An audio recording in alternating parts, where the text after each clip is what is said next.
I'm Dr. Jeff Vaughn from Phoenix Children's Hospital. We're here today to demonstrate 24 different exercises that female athletes can use when warming up for sports. This is part of the PEP program that was developed out of Santa Monica, California to prevent ACL tears in female athletes. Athlete 8 is running correctly. She's got her hips, her knees, and her ankles in line with each other.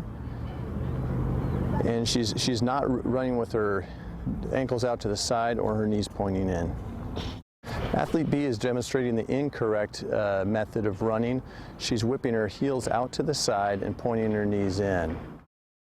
Athlete A is demonstrating the correct method of performing the shuttle run. She's pushing out with her lead foot and coming back with her opposite foot. She's keeping her knees and her ankles lined up under her hips. Athlete A is demonstrating the correct method of performing a backward run. She's keeping her knees slightly bent and running on the balls of her feet. Athlete B is demonstrating the incorrect way of performing the backward run. She's dropping her heels when she steps and locking her knees out. This is the correct method to perform the calf stretch. The back leg is straight, the heel is on the ground, and the knee, ankle, and hip are kept in alignment. The first two athletes are demonstrating the correct method of performing the quad stretch.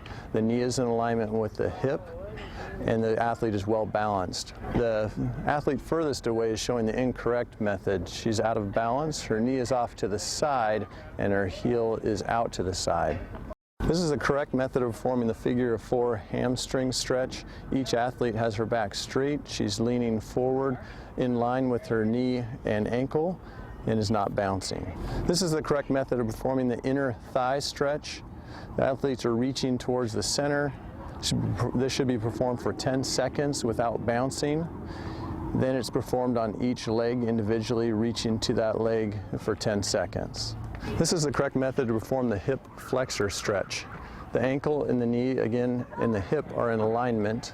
The heel can be lifted slightly from the ground, and a stretch is felt in the hip of the back leg. First athletes demonstrated the correct way of a walking lunge.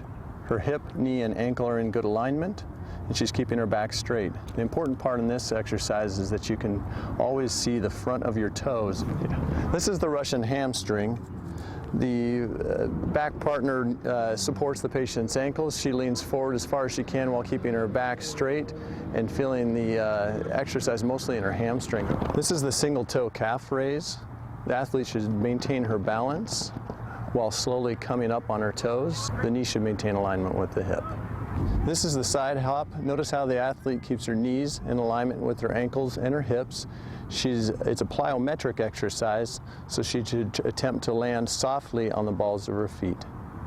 This is the forward and backward hop. Notice the athlete is jumping and landing with her knees slightly bent and landing softly on the balls of her feet. The athlete should avoid her knees caving in towards the center as she jumps. This is a single leg hop, either over a line or a cone. The idea is to land softly on the ball of the foot, to keep from extending the leg all the way when she lands, and keeping the knee, hip, and ankle in alignment. This is the vertical jump. The hips, knees, and ankles are kept in alignment. The athlete jumps straight forward. This can be performed on the own or heading the ball at the top of the jump. This is the scissors jump. Notice how the athlete keeps her knees, hips, and ankles in alignment. She's landing with a bent knee. This is the shuttle run. It's the first of the agilities. The run is performed forward to a point and backward. It's important, again, to keep the knees in line with the ankles. When running backwards, run on the balls of your feet and keeping your knees bent at all times.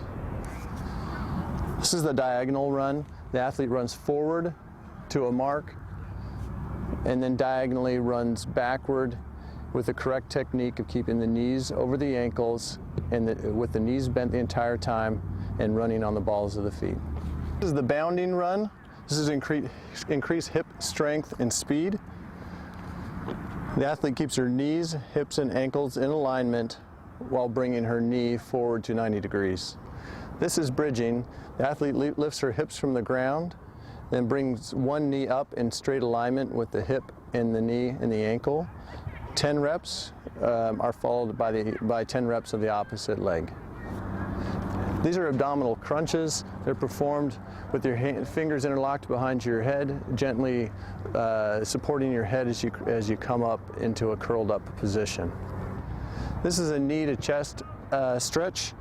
You bring your knee up to your chest, hold it for 10 seconds, then drop it down slowly and perform it on the opposite leg. Okay, this is a figure of 4 stretch. It's performed by pulling on the bottom leg with the front leg in a figure of 4 position. Count to 10, avoid bouncing. This is a butterfly stretch. It's performed with the soles of the feet together. The athlete's pushing with her elbows against the insides of her thighs. Count to 10, avoid bouncing. Today we showed 24 different exercises that females can use in preparing for sports to prevent ACL injuries. These exercises help strengthen muscles and stretch muscles and teach female athletes the way to land and to prevent them from getting their knees into a position that would increase the risk of tearing their ACL.